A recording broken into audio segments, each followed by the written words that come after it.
నమస్తే అండి అందరికీ. నేను మీ Madhavi Krishna. Welcome to my channel Madhavi Krishna's Navarasa Kathamalika Telugu audio stories. వినండి, వింటూనే ఉండండి. ప్రతిరోజు సరికొత్త ఎపిసోడ్లని, సోమవారం నుంచి శుక్రవారం వరకు. ఈ కథలు కనుక మీకు నచ్చినట్లయితే తప్పకుండా లైక్ చేయండి, అలాగే షేర్ చేసుకోండి. నా ఛానల్ని తప్పకుండా సబ్స్క్రైబ్ చేయండి. ప్రియ సఖి 12వ భాగం. అమ్మో, బామ్మ అప్పుడే ఎందుకు వచ్చిందట? పిల్లిని చూసిన ఎలక పిల్లల హడావిడిగా గదంతా పరుగులు తీస్తూ అడిగింది సుచరిత. మీ బామ్మగారు వచ్చింది ఇక్కడికి కాదు, మీ ఇంటికి. ఆమెనే పరిశీలనగా చూస్తూ నవ్వుని బిగబట్టుకుని అన్నాడు హేమంత్. ఒక్కసారిగా పరుగాపి అతని వైపు కోపంగా చూసింది సుచరిత. ఆ మాట చెప్పవే మరి? భయం తీరి బెడ్ పక్కన నిలబడి గుండెల మీద చెయ్యి ఉంచుకుని రెప్పలు కొడుతూ అడిగింది. నువ్వు అడగలేదుగా మరి? ఆమెని టీజ్ చేస్తూ అన్నాడు హేమంత్. సరే, జాగ్రత్త, రెస్ట్ తీసుకో, మళ్ళీ రేపు వస్తాను చెప్పి చెయ్యి ఊపి బయటకు పరుగు తీయబోతున్న ఆమెని ఆపేశాడు. కంగారు పడుకు, రవి శ్రీలక్ష్మి వస్తున్నారు నిన్ను పిక్ చేసుకోవడానికి. నవ్వుతూ విషయం చెప్పడం పూర్తి చేశాడు. అలా ఇన్స్టాల్మెంట్ బేసిస్లో చెప్పకపోతే అంతా ఒకేసారి చెప్పచ్చుగా? వెనక్కి తిరిగి దబాయింపుగా అడిగాడు. నేను చెప్పేలోపుగా నువ్వు అలా లేడి పిల్లలా పరుగులు తీస్తుంటే ఏం చెప్పను? ఆమె దగ్గరికి వచ్చి ముక్కు పట్టి ఊపుతూ అడిగాడు. అలా ఎందుకు చేశాడో తర్వాత ఎంత ఆలోచించినా హేమంత్కి తెలియలేదు. లేత భానుడి నిలువెచ్చిన కిరణాల్లో ఉంటుంది ఆమె నవ్వు. అంత వార్మ్ అండ్ ఫ్రెండ్లీ స్మైల్ తనకి తెలిసిన ఆడపిల్లల్లో ఎవరికీ లేదు, ఒక్క శుచికి తప్ప. అందుకే ఆమె ఎంత ఓపెన్గా నవ్వుతూ ఉంటే ఇంకా ఇంకా చూడాలని అనిపిస్తుంది తనకి. డబ్బు ఉందన్న అహంకారం లేనేలేదు ఆమెకి. సుచరిత వెళ్ళిపోయిన చాలాసేపటి వరకు ఆమె గురించి ఆలోచిస్తూనే ఉన్నాడు హేమంత్. కార్ బ్యాక్ సీట్లో షాపింగ్ బ్యాగ్స్ అన్నీ పరిచి ఉండడంతో వాటిని పక్కకి జరిపి సర్దుకుని కూర్చుంది సుచి. నువ్వు హేమంత్ దగ్గరికి రావడం కాదు కానీ సుధా మాకిచ్చాడు పనిష్మెంట్. కార్ డ్రైవ్ చేస్తూ రియర్వ్యూ మిర్రర్లో నుంచి సుచిని చూసి నవ్వుతూ కంప్లైంట్ చేశాడు రవి. గంటలో షాపింగ్ అంటే నా వల్ల కాదే బాబు. నేను హ్యాపీగా ఒక ఐస్ క్రీమ్ పార్లర్లో కూర్చున్నా. పాపం రవి చేసుకొచ్చాడు షాపింగ్ అంతా అంటున్న శ్రీలు వైపు నోరు వెళ్ళబెట్టి చూసింది సుచి. పాపం రవీనా, ఇదెప్పటి నుంచి? మనసులో మాట బయటికే అనేసింది. నీ అన్నగారికి పైత్యం ప్రకోపించి రేణుని నానా మాటలు అన్నప్పటి నుంచి. తన మానాన్ని తన బర్గర్ తింటూనే చెప్పింది శ్రీలు. పోనీలే, అన్నయ్య పైత్యం వల్ల ఒక్కళ్ళకైనా మంచి జరిగితే అదే చాలు. రవిని చూసి కన్ను కొడుతూ అంది సుచి. నవ్వుకున్నారు ముగ్గురు. రేపు మార్నింగ్ 11కి మళ్ళీ షాపింగ్కి వెళ్తున్నాం మనం. శ్రీలు భుజం మీద మృదువుగా తడుతూ చెప్పింది సుచి. హా, మళ్ళీనా? నా వల్ల కాదు, గోల పెట్టాడు రవి. మరి ఎలా? నేను హేమంత్ని కలవాలి. బ్యాక్ సీట్లో నుంచి ముందుకు వంగి ఫ్రంట్ సీట్ల మీద చెరుకు చెయ్యి వేసి ఇద్దరి మధ్యలోకి దూరి అనౌన్స్ చేసేసింది సుచి. సుచి, ఇవాళ చూసి వచ్చావు చాలు, ఇంకా అదే పనిగా వాళ్ళ ఇంటికి వెళ్తే బాగోదు. శ్రీలక్ష్మి సుచరితకి నచ్చ చెప్పడానికి ట్రై చేసింది. నాకు హేమంత్తో మాట్లాడటం ఇష్టం. సీట్ వెనక్కి వాలి కూర్చుంటూ తన మనసు బయట పెట్టింది సుచి. రవి శ్రీలు ఒకళ్ళ మొహం ఒకళ్ళు చూసుకున్నారు. సుచి, జాగ్రత్తగా ఆలోచించి అడుగువే. ఏమాత్రం తేడా వచ్చినా మీ బామ్మ సంగతి తెలుసు కదా, నిన్నేమీ అనదు. హేమంత్ జీవితాన్ని నరకం చేసేస్తుంది హెచ్చరించాడు రవి. అతనికి అర్థమవుతూనే ఉంది సుచి హేమంత్ని బాగా ఇష్టపడుతోందన్న విషయం. చిన్నప్పటి నుంచి ఆమెని గమనిస్తూనే ఉన్నాడు. హేమంత్ని దూరం నుంచే కన్నార్పకుండా చూడడం, అతను ఏం చేసినా మెచ్చుకోవడం. హేమంత్ పట్ల ఒక రకమైన హీరో వర్షిప్ ఆమె కళ్ళలో కనిపించేది రవికి. కానీ హేమంత్ తన లోకంలో తాను ఉండేవాడు. అతను రియాక్ట్ అవ్వనంత వరకు పర్వాలేదులే అని రవి ఈ విషయం సుధాకర్తో ఎప్పుడూ డిస్కస్ చేయలేదు. మధ్యలో కొన్నాళ్ళు అసలు హేమంత్ని పట్టించుకోలేదు సుచి. ఆకర్షణ తేలిపోయిందిలే అని తేలికగా ఊపిరి పీల్చుకున్నాడు రవి. ఎందుకంటే ఇది అరిటాకు ముళ్ళు సామెత చందంగా ఉంది.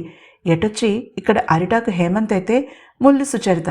ఇంకా చెప్పాలంటే ముళ్ళు సుచరిత వెనుక నిలబడిన బామ్మ.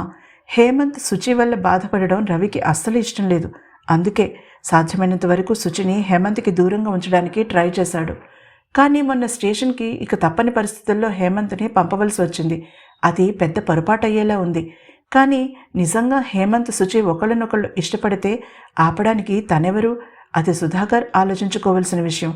అంతవరకు వస్తే చూద్దాం అనుకుని తన ఆలోచనల్ని పక్కకి పెట్టేసి డ్రైవింగ్ మీద ఫోకస్ పెట్టాడు రవి. రవి ఊహించినట్టుగా ప్రమాదం ఇటు నుంచి రాలేదు, వేరే వైపు నుంచి వచ్చింది. సుధాకర్ గంట నుంచి వెయిట్ చేస్తున్నాడు ఆ చిన్న రెస్టారెంట్లో.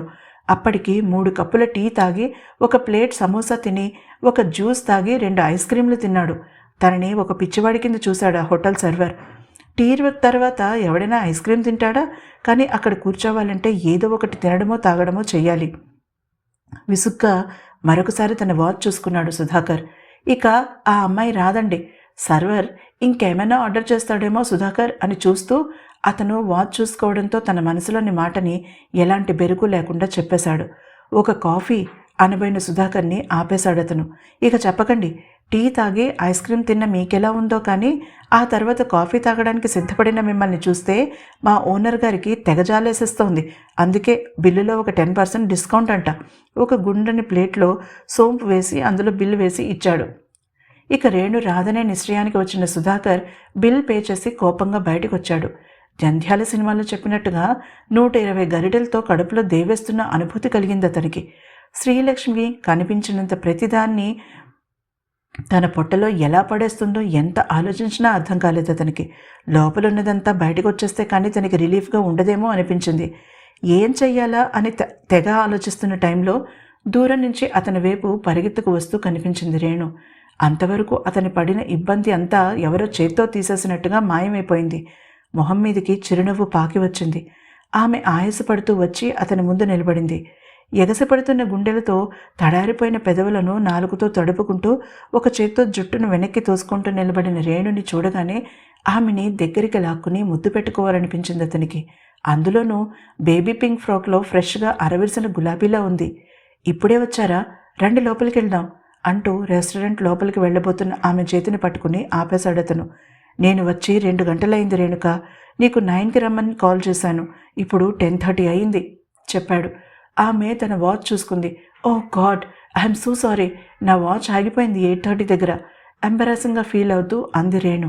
ఇట్స్ ఓకే, కానీ ఇక్కడొద్దు, వేరే చోటికి వెళ్దాం అంటూ ఆమె కోసం కార్ డోర్ తీసి పట్టుకున్నాడు. ఆమె ఆర్గ్యూ చేయకుండా కూర్చుంది ప్యాసింజర్ సీట్లో. సీట్ బెల్ట్ పెట్టుకోమని ఆమెకి చెప్పాక అతను డ్రైవింగ్ సీట్లో కూర్చుని కార్ స్టార్ట్ చేశాడు.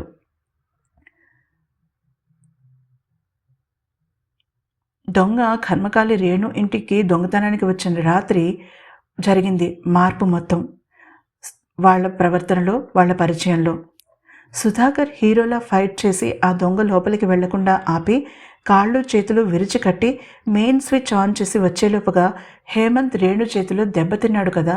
అప్పుడు సుధాకర్ ఆ మెస్నంతా క్లియర్ చేసి ఆ దొంగని పోలీసులకి అప్పగించి అప్పుడు హేమంత్ని హాస్పిటల్కి తీసుకువెళ్ళాడు.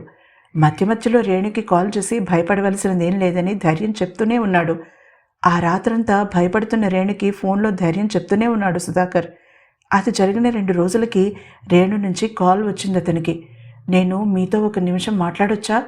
హలో కూడా లేకుండా డైరెక్ట్గా విషయంలోకి వచ్చేసింది రేణు. ఏమైంది రేణు? ఆతృతగా అడిగాడు సుధాకర్. మీతో అలా బిహేవ్ చేసినందుకు వెరీ సారీ. శుచికి కూడా సారీ చెప్పేయండి. ఉంటాను. చెప్పడం మర్చిపోయాను, థ్యాంక్ యూ అని కాల్ కట్ చేసేసింది. 1 నిమిషం ఫోన్ అలా పట్టుకుని నిలబడిపోయాడు సుధాకర్.